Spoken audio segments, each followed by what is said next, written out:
Hello, how you doing? We are finally completing the How to Train Your Dragon trilogy, or what we're watching CinemaWins' videos on the trilogy, with of course the Hidden World, which if you read my descriptions and see my tier lists, you know that I really like this movie. It is my second favorite of the three movies, and really looking forward to seeing this. It's actually the longest of the three CinemaWins videos, over 20 minutes, which is pretty cool, and yep, I'm pretty sure by the time you see this, the live action remake will have been out. So I have not seen it by the time at the time of recording. I think I might see it with my sister. I'm not sure, but yep. Again, really curious to see this. So no, not much of a preamble. Let's get this over with. Three. Look, guys, even I can admit when a logo starts to get a little self-indulgent. Ooh, look at the pretty colors. DreamWorks, you logo updating son. Interesting. Wait till you see the Puss in Boots Last Wish logo, because that one is a little more self-indulgent, I would say, but you know. Same fly-in intro as the other two, but not to Burke this time. Sort of a smart play when the movie is at least partially about Burke being less than just the actual land, more about the people. Worked out well for Asgard. Too soon. I don't think I mentioned in 2 how amazing and perfect Hiccup's sword is for him. Enemies assume it's a sword even though it's basically just an ovoid rod to contain the fire. It's never going to cut anyone, but it's great at freaking people out. Oh yeah. And when Hiccup guides his opponent's weapon between the rods, he can disarm them easily. All defensive and showmanship, which is very Hiccup. Anyone can swing a sharp sword. He invented something mostly harmless because that's who he is. Oh, that's cool. Also, badass good guy. Early one. Everyone has awesome new dragon scale armor, and if you're paying attention, you probably noticed they all have helmets modeled after their respective dragons. Yeah, they look like action figures, but it's fine. It makes sense they would build something like this. It's cool. I got the Gronkle baby. I upset at least a couple people every time I bring up long takes in fully computer generated scenes or movies, but I'm gonna keep doing it. Why? Why? Because they're always cool. I love it whenever he brings that up because I always think it's really cool. It shows how much work they put into this. Sorry, I got a text from my mom. Anyway. 50 seconds with the camera spinning around, following the action from character to character, and starts and ends on Astrid. It's no small feat. It isn't. 1,000 plus frames with no cut is impressive and engaging. Brings you into the scene as a participant, whether you notice the one or not. No, seriously, yeah. It's like there was so much discussion recently about how animators are overworked and underpaid, and it's like I'm watching these like with that in mind. They put a lot of work and blood and tears into this. It's like, yeah. Always have my back, bud. Like, yeah, we have the right to praise them is what I'm saying. Get a clear precedent that the kids need the dragons to succeed and would all be dead without them. To the point that they probably aren't that worried because they know the dragons will take care of them. Flying on dragons, skimming the water will never get old. This is Burke. He still managed to get that line in after all. Yeah. But this time it's not to us, it's to the new dragons. Right away we can easily see that Burke is way overcrowded, which is a solid reason to find a new home. Oh, yeah. Call me Valka. It has been a year. Encourage exposition. Encourage exposition. I'm sure. Nailed it. And even Yeah. more reasons to leave. I'm just saying I've got enough to be sad about. I don't need to miss perfectly suitable Burke as well. Capable but otherwise healthy. I wonder how much time it took them to build all that. Now. Yeah, that's Hypnotoad. Apparently Gobber is the only one who realizes it. Jeez. Is that David Tennant? I'm pretty sure it's David Tennant voicing Snotloud's dad, right? You know, the doctor, Kilgrave and all. Awesome. Yes, she is. Kate Blanchett is always a win. Flying Palanquin? That's pretty sweet. We get to marvel at another inventor. That's cool. But also feel icky because of how he treats his dragons. A year since Dragos did. How to make dragons more terrifying. Oh, that is cool. So they essentially snuck 3D Rich Sanchez into this movie and voiced him with 80-year-old F. Murray Abraham. And all I can think is, yes, more of this. Seriously, he's a distinct villain. He's more of a Moriarty than anything else. 80 years old, man. And I know he also voiced Khonshu in Moon Knight, and I haven't seen him in much else, but dang, he's still got it. They make it seem like he's just an insane shot with a crossbow and knows exactly where to kill the dragon. But we find out it's just a tranquilizer later, lending to him being more of a Hiccup antithesis. A little beard continuity. Stoick's beard is shorter, still an exquisitely beautiful beard, but his braids are a little less intricate than later on as well. Legends Cool. tell of ships that sailed too close to it, only to drop off the edge of the world. A totally fantastical story that would be totally realistic. There would be no recovering from this fall. Yeah, no. People and dragons will fight no more. Hiccup's memory might be a little revisionist, but here's the thing that I'm willing to believe. Stoic, speaking to his very young son, can drop his guard and be honest, assuming later he'll have to push his son to kill dragons because it's the Viking way. But isn't this actually a solid reason to explain why Hiccup might grow up with an empathetic heart? His father's goal from the time he was young was to end the fight, not kill all the dragons. That would stick with you, and I love it. That's cool, yeah. Any other movie, a character walking along the edge like that would be tense, but in Burke, there's a permanent safety net. A stupid ad. Muting these will actually mute it for you too. Anyway. There's actually more depth to that than I initially realized. Toothless is the alpha. He can make Stormfly do whatever he wanted her to do, but he's still playing, so that's like not abusing your power win or something. Kind of is. Detail and beauty in every frame, as always, is off the charts. This sunset, the lighting and colors and reflections. A sunset Hiccup shared with his dad, now currently showcasing how much Burke has grown vertically to accommodate the dragons. Oh, Have I yeah. ever mentioned that Toothless is a wife win? Does that ever come up? Totally not. No, he is Speaking of cute. things that come up a lot and things I love every time, especially given that I think the first movie was the first time I gave this a win. Reflections in pupils. It's so realistic, the way the horizon stays parallel to the ground. Even the vitreous fluid over the iris has its own reflective properties. We're operating at a whole new level now. Warning your new friend of danger. And protecting your new friend from filthy humans is. Humans is that a golem? Sure. And while we're talking about things that DreamWorks always knocks out of the park, here's some breathtaking lighting. I can see The way that. the light rays shift as Toothless moves around. Also flirting. I'd rather shovel poop all day than watch that. And it appears Snotlout has been, since flies have been encircling him since the beginning of this scene. Oh. Just as an aside, the first thing I said about this movie to Julia was that the entire island would be covered in dragon poop. It would be, actually. Nowhere to walk. Looking up would be a death sentence. I know we all just kind of take it for granted at this point, but look at that dart. The rust, the feathers, the patina, the lighting hotspot. Just in this one freeze frame, the amount of detail is astonishing. The imperfections in the leather and the changing grain directions in the wood, the contrast of daylight to the yellow glow of the lamp. And I'm probably going to No, seriously, you really can't deny it.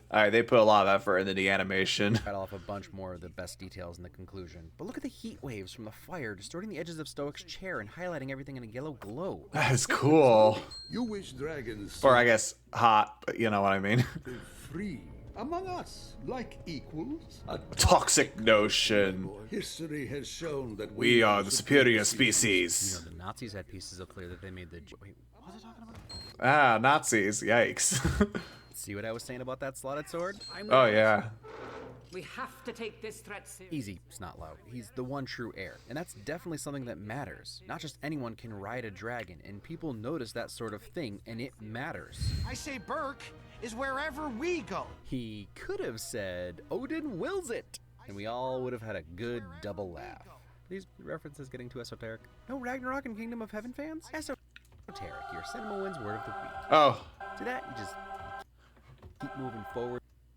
yeah, intended for or likely to be understood by only a small number of people with a specialized knowledge of interest. I mean, I got the Ragnarok thing. Like, yeah, I think a lot of people thought of Ragnarok with this scene. Though, I don't know, maybe if they said Odin wills it, that might have been a little too much. Like felt like, I feel like that would have felt too much like a wink to the audience, you know? But oh well. Anyway. You pay no mind. Appropriate reaction. Asking you this question, but wake up, Some dragon continuity. Grump has always been super lazy, and of course, he's gonna need to take a nap during this long flight. That's because the world is actually round. Globe heads. Open your eye. Space is a lie. Ha ha ha. Okay, I can now comfortably confirm that the Light Fury does not actually bend space to teleport, and the Plasma Blast is just misdirection for her to turn invisible. Well, that's cool.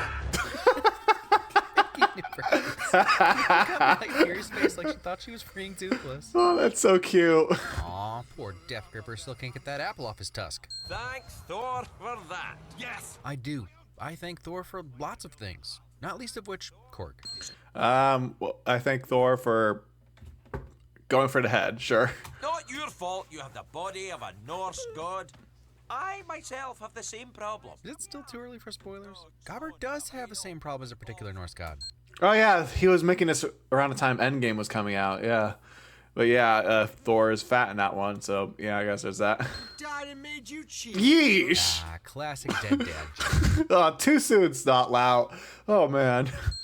Sleeping with his favorite chuchoy. Also, the most unbelievable thing in a movie. Chooch. I never noticed that. He literally has Hiccup's prosthetic leg in his mouth. That almost came out wrong. Movie about Vikings with dragon friends is that Hiccup would have any room on that bed. 30-pound dogs take up more space than most humans. Oh, serious? No, actually, yeah. I sometimes sleep with my dog on my bed over there. Yep, they take up a lot of space. It's ridiculous. Hide and seek flirting? Suaveness. Yeah, this scene was really fun. It's weird how facial expressions can speak volumes. Woo me, please, and thank you. I know there was some backlash about the Light Fury's design. Seriously, though, why can't she have a name? I'm so tired of writing and now saying Light Fury. Let's call her Lyrie. I like it. Sure. Anyway, in nature, especially among birds and reptiles, sex can't usually be distinguished by outward appearances. And in birds, females are sometimes the larger sex. And since they have no need of attracting mates, that falls to the males, are usually blander looking. But all that aside, as far as keeping it interesting goes, I love how dainty yet still powerful Lyrie is. Her little prance around, she's so regal. I just think it would be boring if she was a mirror image of Toothless. No, I think it would be too. Oh man, and the sound design of these two wife wins. Oh, Toothless, why are you doing that?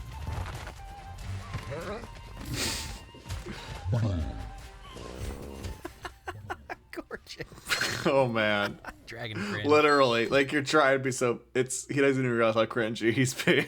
Ever-changing sparkles on her wings. My goodness, the expressions these dragons make.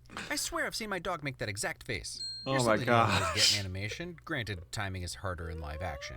But this scene starts in the dark before the sun has started to come up and slowly brightens as the morning progresses to where you see the sun rising, technically lowering, on the cliffs behind them until it's full morning as she flies away. Cool. In an inferior movie, this conflict could have been used for forced conflict. Toothless is mad he can't fly alone, so Hiccup could have refused to build him a new tail or even pretended like it wasn't possible. But no, he loves Toothless, so the moment he realizes his best friend is in pain, he starts working on it. True love. Yes, there's also the side goal of getting Lyrie to stay, but that's also about Toothless's happiness. Yeah, actually, yeah. Because I did remember thinking, couldn't he have made that kind of tail the whole time? But I guess that's true. He kind of wanted Lyrie, we're calling her, to stay. Hey, something else too. I mean, he's always relying on Toothless, so he never really thought to make that tail fin for him because he never really thought he needed them to be separate. But yeah, Dragons do shed a lot and make excellent fireproof paint, apparently. Wiggly butts are a wife win. Sounds terrible, but I stand by it. sure. No, save it for your... Hugging. And Toothless truly loves Hiccup. The pet-owner relationship can be confusing, but I don't see this as a subservient request. It's more of a courtesy, what friends do for each other, even if one of them can fly and breathe fire. Looks like Danny, No, actually, I don't like looking at them as a, pet owner. I don't like looking at they feel more like friends to me, Valka forgot about the the trappers, and how she could literally be flying 100 feet higher. But what's funny is that it actually does make sense here. For one, it's not like dragons have altimeters, and two, it's clearly an overcast, foggy day, so she wouldn't have been able to see anything from much higher. That's Other fair. people flying dragons on clear days have more views. Just when you think they've said everything they needed to say or could say about flying in the other two movies, this one just about blows it out of the water, at least technically. A testament to the digital artists and animators that we spend over 3 minutes just flying above and in the clouds with these two getting to know each other. Watching the wind whip against Lyrie's wings, giving us the feeling of weight and tangibility while the sound design sells every wing flap and air burst. Incredible. Incredible. Yeah, I think this is actually the only dragon movie I saw in theaters, and yep, it was really cool. By Thor, I think he's got it. The power of thunder. And Northern Lights hand-holding? And I have a parasitic twin, but you don't see me limping around about it. The filmmaker's attention to detail goes beyond the writing, the art, and the animation. They were so concerned with some of the jokes, that one in particular, they did pre-screenings for the Amputee Coalition. Apparently he was met with laughter. Oh, Hiccup nice. has really upgraded his gliding wings, which are basically just plain flying wings now. He does flap. Oh, he Still like does. Zeitgeist with less wood chipper. Oh, and it ignites itself. Xenomorphs, but less cuddly. Yeah. Wait, Xenomorphs are cuddly? That I just thought of that. And I was like, wait a minute. I feel like you and I remember Alien differently, but whatever. Even the baby dragon is backing away from Rough Nut. And let's give Kristen Wiig a heaping of wins for this monologue, specifically designed to be unlikable. That line between queasy and awe. Your jaw's down, but you close it quickly to avoid potential embarrassment. What is this, live action? Non-human realism has reached new levels. It is actually scary how good CGI looks nowadays. Well, I stopped myself because sometimes CGI nowadays looks bad, but other times it looks impressive. Which, like, this came out the same year the Lion King remake came out, which people say that movie's bad, but the animation really was amazing. Like, a lot of people were fooled into thinking it was live action. It's scary.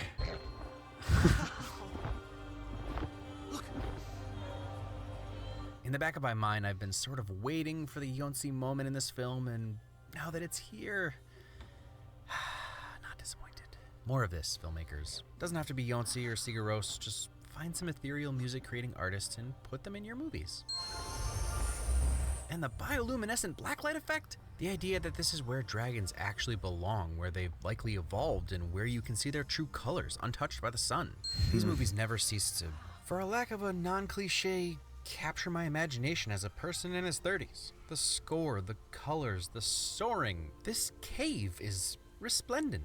It's like it kind of looks like he was trying to find another word for, like, awesome or amazing, like, you know.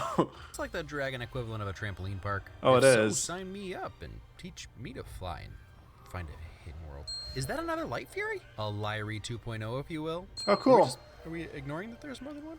Oh man, and Drago's Bewilderbeast. No, I noticed that the first time. And more Light Furies. I guess it makes sense if Grimlow only cared about hunting and killing Night Furies. Aww. Love. Finally figured that whole courtship thing out. Sometimes it hurts, but in the end, there's no greater gift than love. Words to live by. Yeah. I'm stoic. But realizing his father's words apply to more than just a significant other, everyone you love in every different way, is the real lesson for Hiccup. They could totally take him. Not with her life on the line. Self, or at least personal sacrifice. The other movies toyed with the idea of the dragon's sentience, but it's pretty clear in this movie, which is an interesting progression. I like that this annoyed face, or depressed even, from Toothless isn't just that his master made him leave. Toothless was forced to choose between saving Hiccup or staying with his new flock? Murder of dragons? Anyway, he chose Hiccup because he loves Hiccup, but he can still be upset. And then he goes through a bunch of other emotions in this conversation. Melancholy happiness when Hiccup says he should go back and be with Lyrie, but that Hiccup can't go. It's all perfect and sets up the higher thinking that happens here with Grimmel. Again, Toothless has to make choices. Sorry, Hiccup, but bros before female dragons only apply until you meet the one. Yeah, I brought this up in my tier list video for DreamWorks, but yeah, one thing I really like about this movie is that Toothless, for the first time, feels like an actual character, which is weird to say because he felt like a character in the first two, but this is the one where it's like we actually analyze him as a character. Like, okay, what does he want? Even though he doesn't talk, we know, like, okay, we can figure out what he wants. He wants to be with Lyrie, and he wants Hiccup to be okay. Like, he loves Hiccup, but he doesn't, like, want to leave him. He wants to leave him, but he wants to make sure Hiccup's okay with that. It's really nice.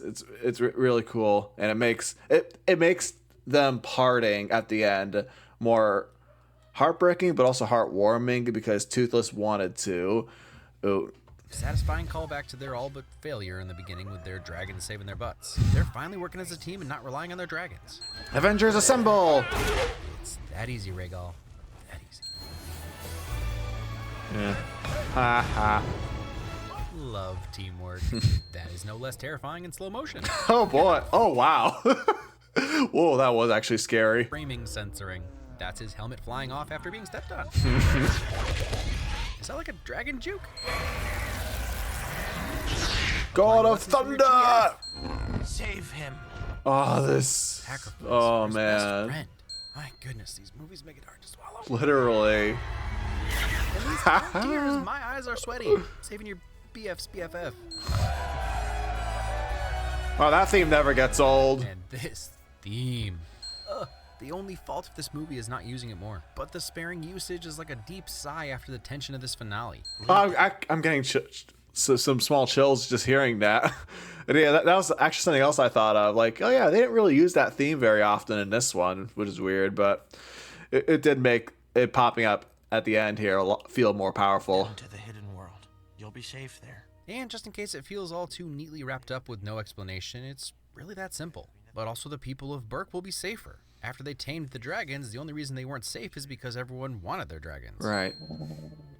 Go, Toothless. And that callback. Also, really appreciate the lack of a White Fang goodbye. Aww. Yeah. And their partnership the inverse of the way it began. Oh, that's so Maybe beautiful. it's reading into it too much, but there are theories about Gobber from things he said in the last movie, and DreamWorks could have easily capitalized on some easy representation. What did he Stay say? questioning or hidden. Feels respectful of people in that situation, and in a way is a representation of a large group of people. I don't know. I'll happily listen to other people's opinions with first-hand knowledge. Huh, I guess I can see that. Stuffed fish meat. Before we transition to something epic and beautiful, let's just appreciate the peach fuzz that's been blowing in the wind and lighting up in the sun this whole movie. There were dragons Nice. when I was a boy. And if you have trouble, just imagine dragons. Oh. Stop it. The real win is that that's the first line of the book series. Oh, that's cool. Well, because I know Matidia, he always comments on these How to Train Your Dragon videos about the books, and I haven't read them. I've heard they are very, very different. But I actually did hear, before this movie came out, I did hear that it ended with the dragons leaving, and that would explain, oh, that's why there aren't dragons today, and that this movie would follow that. So I wasn't like 100% surprised when the dragons left. But yeah, it's really cool that it's really cool hearing, oh, they did actually follow this bit from the books, and oh, that's apparently the first line from the book, so that's cool.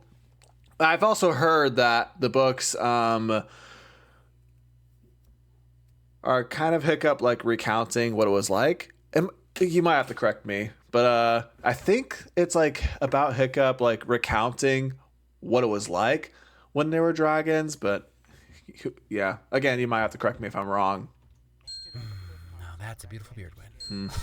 Oh, I thought I was done crying. Baby Night and Light Furies are clearly wife wins. Nightlights. That Nightlights. quick moment where you see his pupils dilate once he recognizes I just love that he doesn't even like, do that. He just like immediately like, oh, I missed you, buddy. hesitation, not just a simple head touch this time, a reunion Yeah, of best exactly friends. what I just said. Also hugging. Let him come to you.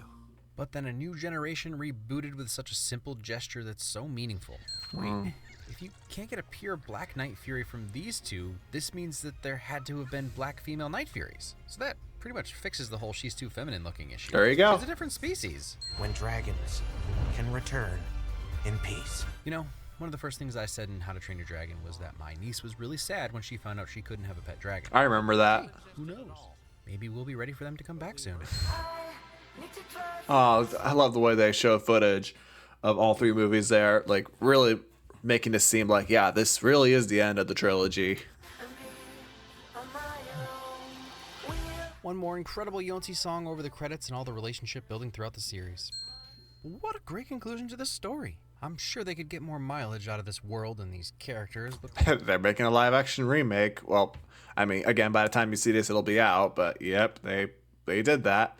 there's something very pleasing about a full and complete arc for the main protagonists, especially Hiccup, who goes from scared but smart and compassionate outcast trying to prove dragons aren't inherently evil, to confident and capable outcast trying to spread his love of dragons to the world, to chief of all his people who finally learns that to truly love dragons is to let them live far away from humans. This movie specifically was almost more Toothless' story than Hiccup's, like a coming-of-age story for him filled with tough choices. It's always hard to pick a favorite in a trilogy like this where it's a complete story. I actually did think, no, actually, when this first came out, I did have a hard time picking which one's my favorite before I eventually decided, first one's my favorite, just because it does have the best pacing and it's the most focused. The other two, I mean, I love the 2 and 3. Admittedly, though, they're a little less focused because they like the side characters have a lot more like comedic bits. But they make up for it with incredibly strong emotional moments. 2 with Stokes' death, and 3 with that ending of the dragons leaving. Like, I guess the best way to say it is that I like the trilogy more than any one movie. Yes. Oh my gosh. Yes. That's my feeling on the Star Wars saga. Like maybe, like some of the individual movies, like okay, maybe not a 10 out of 10, except for Empire and Sith. But then the whole saga as a whole, I like better than just one movie. So yes, yeah, I like that. I like that thinking as well. But 2 might still be my favorite. There are just some exceptional toothless hiccup moments that nothing else compares to. But Well, 2 is my least favorite, but that's just because the other 2 are, for me, are just a tiny bit better. seeing Hiccup make this sacrifice for one of the great loves of his life, and then getting him all grown up and reuniting with Toothless to share his love of dragons with his kids is irreplaceable as well. To the Yep. same degree, nothing will ever beat the first time they take flight. Oh, from the no, cliffs yeah. together on a slow, trusting Nothing will build beat first that. out of necessity, but eventually out of true friendship. It's a great set of movies when it's that hard to decide which is best. Mm-hmm. And just like its predecessors, one of the most beautiful animated movies to date. Simple things like a wing cutting through falling water, or the swirl of a cloud behind another wing, the movement of Astrid's hair as Hiccup kisses her head, just the insane detail and realism in the fur coat, background details like fish meat always being pleased as punch no matter what's happening, or even farther off, dragons just flying around Burke out of focus. Oh, that's cool. Pollen kicked up by Toothless's frolicking that makes you sneeze through the screen. Lighting in DreamWorks always blows my mind, but it's even been stepped up from the past with new lighting engines making light reflect off grass with a green glow. Look at the luminosity shift on the moth's wings, the liquid fire dripping off of Hiccup's sword. Oh, that's Do cool. you see this? Or hot. What is this insanity?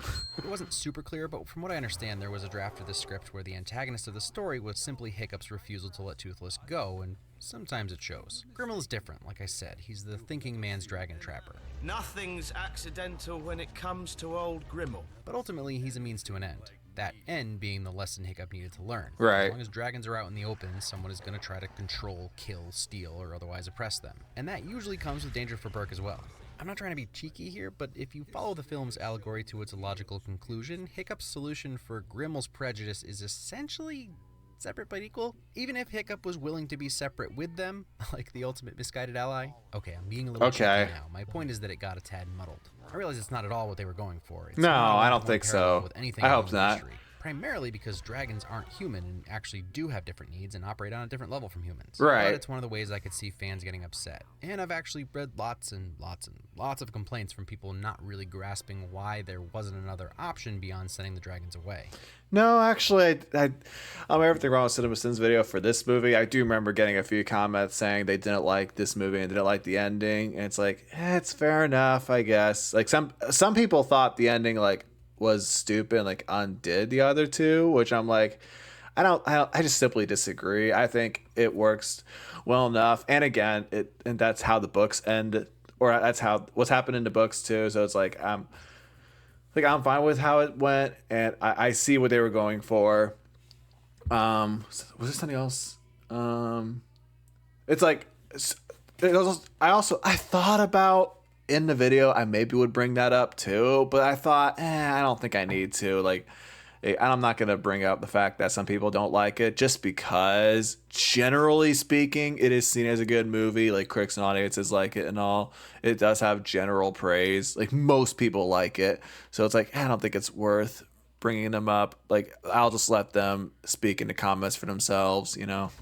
Couldn't they have tried harder to make it work? Wasn't that the message from the ending of 2? That no matter what, they'd fight to be together? Well, sort of. But when you find a solution that doesn't include fighting, isn't that worth it? I personally love the non-binary ending. The dragons loved their riders. I honestly hesitate to call them owners because the relationships were more complex than that. No, I said that too. Oh my, it's sometimes scary how like great minds think alike. The dragons were only domesticated as much as they wanted to be, if that makes sense. So they played the beasts of burden role and stuck around because the partnership was mutually advantageous in multiple ways, not least of which were genuine two-way relationships. But that doesn't mean all their needs were being met. The only place for that is the hidden world. So while they wanted to stay with their friends, they also had an opportunity to be more fulfilled away from them. It was all conveyed really well by Toothless coming back to New Burke after saving Hiccup.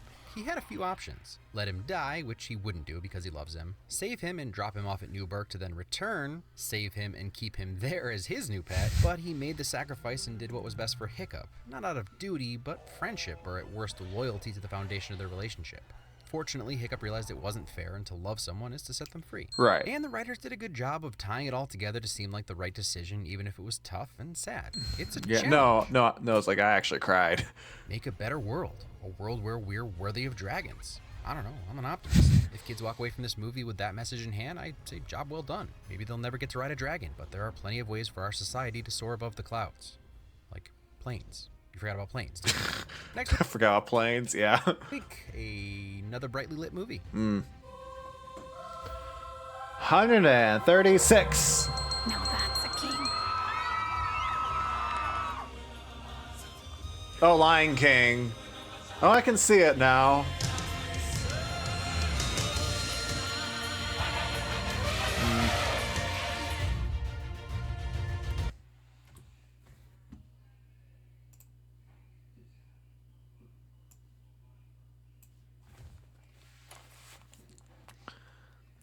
And that was my reaction to Wins' How to Train Your Dragon 3 video. And dang it, I guess it was another third dragon movie in a row where I didn't really have that much to say.